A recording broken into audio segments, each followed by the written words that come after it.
What is going on, guys? It is Wrestlelamia here, back with some more news. Join us now as we look at this week's edition of Dynamite, as well as the wildest news stories and rumors you need to know, including breaking news as Edge is officially done with WWE. Will he debut at WrestleDream? Becky Lynch unhappy with the women's division? A really wild rumor, Stephanie and Triple H have separated. We'll explain. Who is that on Dynamite, and much more.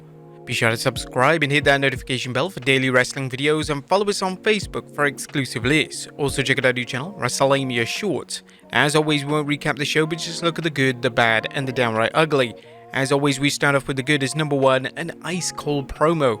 Last night's sit-down interview between Christian Cage and Darby Allin was epic, as Christian Cage continued showing his insidious and icy demeanor as he mocked Darby's wrestling skills and took cheap shots at all the dead people in his life.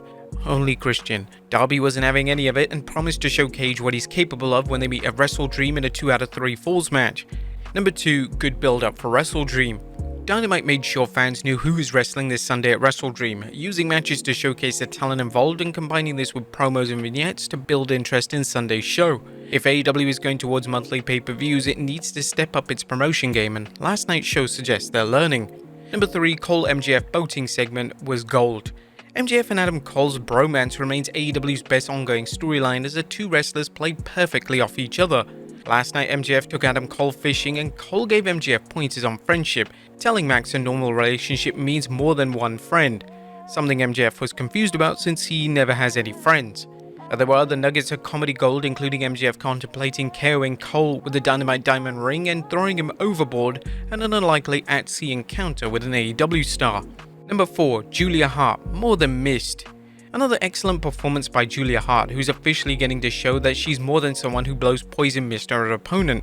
Hart is a terrific wrestler who's finally getting a chance to show her skills, and last night's performance showed why she's a credible challenger for Chris Statlander's TBS Championship. And who attacked Jay White? Who were those masked men? Jay White was on the receiving end of a hellacious beating last night that had already had the AEW Galaxy guessing who that person in the devil mask leading to the attack was. More about that in the news. Hopefully AEW has a good payoff for when they reveal who was behind the attack on White. That was a good what about the bad is number 1, a little less conversation. While Dynamite had some very good to excellent promos, there were too many of them for a 2-hour show. AEW went overboard with the talk at the expense of putting on more matches. This kinda wasn't a smart move after booking a stellar show last week with Grand Slam, no matter how badly AEW wanted to build Sunday's pay-per-view, the Wish version of the Wyatt family and the House of Black. The Righteous are undoubtedly a team to watch in the ring, but not their vignettes. Last night's vignette was a Wish version of a vintage Wyatt family video or something from the House of Black. There's nothing wrong with surreal or spooky segments, but why is AEW going in this direction when it continues to downplay the superior product it has with the House of Black? That was nothing downright ugly, as AEW did do a good job hyping WrestleDream, even if Dynamite itself paled next to last week's show. It's too bad that AEW is charging $49.95 for its shows, as WrestleDream looks to be a good show. But is it worth the price? Let us know in the comments down below. Now let's move on to the news.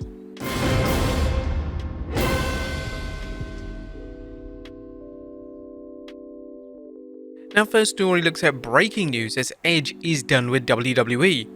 As breaking news is PW Insiders reporting that Edge has been removed from the WWE's internal roster, a move which follows other reports suggesting he's preparing to leave the company. As we'll see next, it looks like fans have a good idea where he's headed, as is he ready to debut at WrestleDream.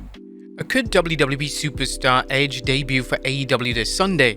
AEW's WrestleDream pay-per-view could have an electrifying debut as the rumor mill continues to churn out tales of Edge ditching the WWE once his contract ends. Dave Meltzer added to the speculation during a recent Wrestling Observer Radio when he observed, his Edge's contract expires on Saturday, so we could show up on Sunday for WrestleDream. Ringside News' Felix Upton raised some good points about how Edge could debut, pointing out that Christian told Luchasaurus he wasn't necessary for Sunday's pay-per-view match against Darby Allin. They also suggested that Edge may be behind the backstage attack on Jay White that featured a group of masked assailants, including one with the same devil mask MJF has worn. Do you think Edge will debut at WrestleDream? Let us know in the comments down below. Next up, Becky Lynch unhappy with the WWE's women's division. Is current NXT Women's Champion Becky Lynch unhappy with the state of the women's division? Well, it sure sounds like that based on some comments she made to the New York Post. Currently, we are a little light on women with credibility on Raw, so anyway, I can give these women who are great credibility, give them a match, give them an outing and showcase them in a championship match. I think only that benefits everybody. It benefits the audience because we have more women that we care about and more women that I can beat. Becky told a post the reason she is on NXT is to give more women the TV time they need to become stars. I need people to come up, I need people on this level, but if nobody's going to get any TV time, if nobody's getting any story time, then they can't rise up because nobody knows who the hell they are. It's hard to gain momentum if you don't get no TV time, and it's hard to get TV time if there's nothing to fight for. What do you guys think? Do you agree with Becky? Let us know in the comments down below. Next up is John Cena looking for a new tag partner. John Cena is currently booked to face Solo Sikoa and Jimmy Uso in a 2-on-1 handicap match at Fastlane, but that could change. Cena, whose partner AJ Styles was knocked out of action recently, appears to be looking for a new partner. When a fan posted a picture of himself dressed as the 16-time champion, Cena replied, "I do need a tag team partner for Fastlane." You may recall rumors that LA Knight was supposed to take Styles' place, but Knight was sidelined after testing positive for COVID. It's unknown whether he'll be cleared to compete by 7th October. Next up, a wild rumor that's been going around: Stephanie and Triple H have separated. Have WWE's power couple separated? Well, that's a wild rumor going around online, but as Wrestling News is pointing out, the so-called evidence doesn't hold up, including Shawn Michaels supposedly liking an anti-Stephanie tweet, Triple H not wearing his wedding ring, and speculation that they're only seen together in public for business events. A recent Wrestling News article disputed the evidence, reminding fans that Shawn Michaels doesn't personally handle his ex account, and the like wasn't a shot at Stephanie. It was also noted Triple H has often been seen without his wedding ring, and finally it noted anecdotal evidence on X from a neighbor claiming the two recently were together shooting fireworks from their home last July. Now, we don't normally address these kind of rumors, but it had been circulating quite a lot on X, and we thought it was best to address it. Next up, what's next for Logan Paul? What's next for WWE superstar Logan Paul after his upcoming boxing match against Dylan Dennis, and how does the WWE feel about his activities outside the WWE ring? Paul recently discussed this during an interview with Ariel Helwani, saying, "Yeah, we gotta find a time in the schedule to carve out a time to box, because you know I guess technically like a full-time wrestler. Like, I'm on the roster, I have a contract, and also the goal of mine to get WWE championships. Like, I didn't just come to partake, I came to take over, and you don't do that if you're hopping in and out of the sport. So we gotta find time to box and time to wrestle, and they've been very accommodating." Ringside News noted that there are plans for Logan Paul's return after his fight with Dylan Dennis next month. Next up, Booker T talks up the most underrated wrestler in history. Booker T is weighing in on the most underrated wrestler in history, and the answer may surprise you. The two-time Hall of Famer brought the subject on his podcast when discussing Christian Cage's recent TNT Championship win. It's huge for Christian to be that guy, because I've always said Christian was the most underrated superstar in the history of the business. I've always said that. He's always been extraordinarily good. He's a guy that you can count on to pretty much make the right decision every time in the middle of the squared circle. Do you guys agree? Let us know in the comments down below. And finally, who is he?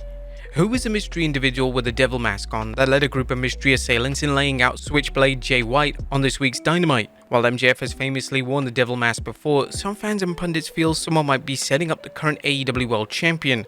As previously mentioned, one theory is that the mystery man will be revealed as Adam Copeland, aka Edge, should Copeland hop to AEW.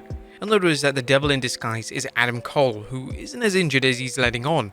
Who do you think is AEW's latest mystery man? Or is it even a woman? Let us know in the comments down below, and I'll see you next time with some more wrestling content.